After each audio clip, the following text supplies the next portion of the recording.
और आइए एक बार फिर से जल्दी से आपको नोएडा लिए चलते हैं। मेरे सहयोगी दीपक वहां पर मौजूद हैं। दीपक, एक बार जल्दी से आपके पास आती हूं। डॉक्टर्स की सलाह काम नहीं आ रही है, सुप्रीम कोर्ट की सख्ती काम नहीं आ रही है, लोग कब जागरूक होंगे ये समझ नहीं आ रहा है। क्या करना पड़ेगा अब इसके लिए?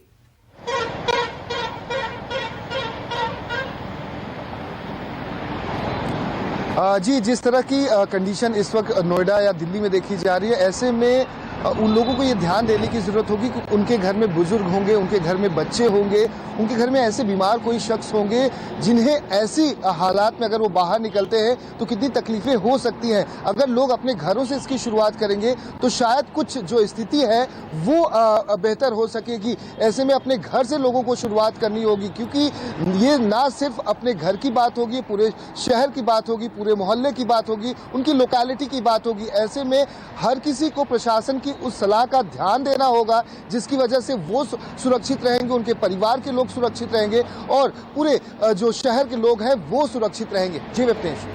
दीपक, आती हूँ। और विमल, जरा लोगों को बताइए, जो दर्शक अभी न्यूज़ 24 के साथ जुड़े हैं कि हवा कब बेहद खतरनाक हो जाती है, सांस लेना मुश्किल हो जाता है। मैं एयर क्वालिटी इंडेक्स की बात कर रही हूँ। जी बिल्कुल, देखिए एयर क्वालिटी इंडेक्स जो है वो इस वक्त दिल्ली में जिस जगह मैं खड़ा हूँ, नई दिल्ली का ये जोन कहलाता है, लोधी रोड है और ये मौसम विभाग का हेडक्वार्टर है। यहाँ पर भी स्क्रीन लगी हुई, लेकिन यहाँ पर बिल्कुल भी जो पोल्यूशन लेवल है उसको नहीं शो किया जा रहा है। अगर यहाँ के हालात के बताऊँ तो 400 से ज़्यादा इस वक्त जो है वो एयर क्वालिटी है यहाँ पर। तो आप अंदाजा लगा सकते हैं कि जो पुअर कैटेगरी में 100 के आंकड़े के आसपास ही पुअर कैटेगरी में आ जाता है, तो 400 से ज़्यादा जब वो फिगर पहुंच जाए तो हालात किस कदर खराब होंगे। हर सांस के साथ एक जहर, धीमा जहर शरीर के अंदर जा रहा है।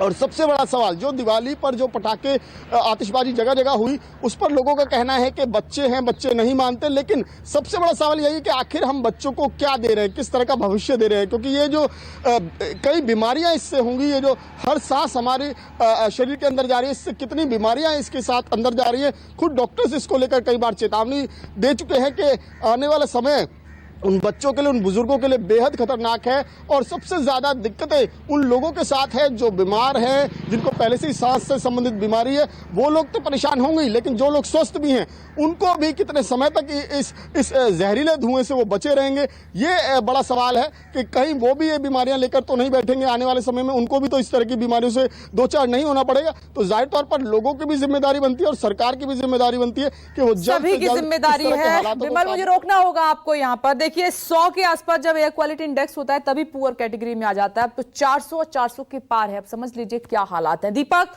और विमल, आप दोनों का शुक्रिया। एक छोटा